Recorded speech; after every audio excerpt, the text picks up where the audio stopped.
Hello and welcome to Friday's programme. I'm John T. Messer. And I'm Ellie Louise Ringe. Coming up tonight between now and 6:30. Good evening. Labour has taken back control of Plymouth in the local elections. It's one of the biggest stories to come out of the elections across the entire country. And that was clearly evident with a visit from the Labour leader, Jeremy Corbyn, this morning. Elsewhere, the party maintained control of Exeter City Council. Well, we'll be live in Devonport in a moment, but first our political correspondent David Wood reports on a mini political revolution in Plymouth. Well, for more on this, David Wood joins us in the studio now. David, a good night for Labour in Plymouth, but this wasn't a huge surprise, was it? No, and I really don't think it's where Jeremy Corbyn had hoped he would. UKIP, one went to Conservative. That's very different to what we've seen much more strongly, although I don't... We're in Plymouth overnight, a bit more straightforward in Exeter. Yes, Labour were very well in control going into... So most of us have had a year off having to vote, but what can we gauge from these elections about the picture here in the West Country? In some ways, not very much at all, because a lot of people are sort of city areas rather than the much more rural areas which tend to vote. We're really balancing on a knife edge politically at the moment. David, thank you very much for joining us this evening. Next this evening, you may remember last year we met with the Al-Sawadi family from Syria. Arriving as refugees to the country 2 years ago, they spoke to us about how they were now rebuilding their lives in Sidmouth. Well, our reporter Claire Manning has been back to see the family, speaking with their 14-year-old daughter Shahad and some of her new friends to see how they're getting on. Lovely update. Well, still ahead before 6:30. And after us, the ITV News continues with the national and international stories at 6:30 with much more on the local election results. Here's Charlene White with the details.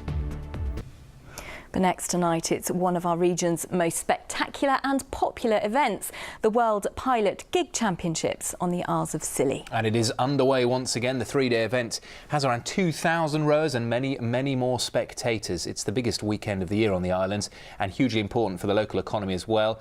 Grace Pascoe's live there for us on the island of St Mary's this evening. Grace, it's going to be a great weekend, isn't it?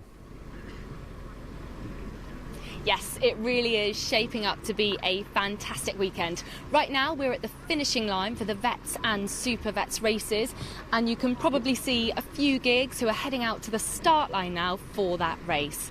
I've spent the day finding out what goes on here at the World Pilot Gig Championships.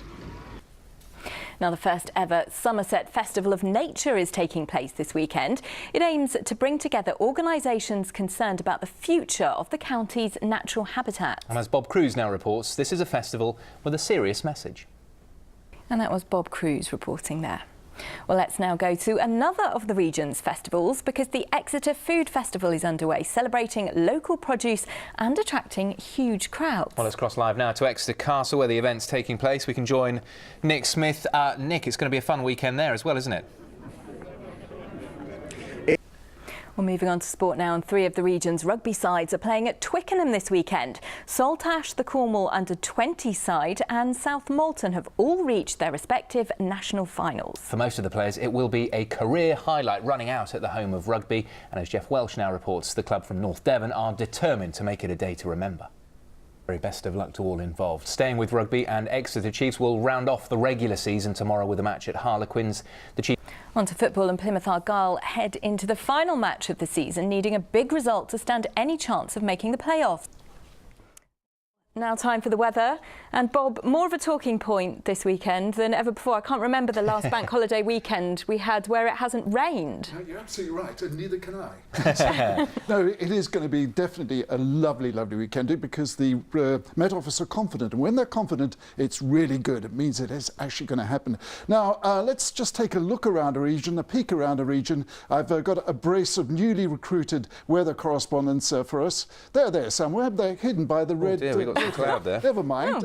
They were going to tell us all about the weather in the Isles of Scilly. We were going to go to Grace Pascoe there. It looked lovely this morning, a little bit like this, but in fact it has clouded over since then. Also, we're going to go to Nick Smith. If we can get him out of the beer tent, that is. OK, I can go to Grace. Here you are, Grace. What's it like? It was fine this morning, wasn't it? Thanks very much indeed. A lovely looking forecast. I don't think there's any worry about Grace or Nick replacing you anytime soon. I think they did really well, actually. Thanks very much for now. Now, before we go, let's remind you of the main headlines here in the West Country this evening. And Labour has taken back... Well, it's goodbye from the two of us. I'll have the late news for you at 10:30. Now I'll hand you to Charlene White as the ITV News continues, leaving you with this lovely live shot of St Mary's on the glorious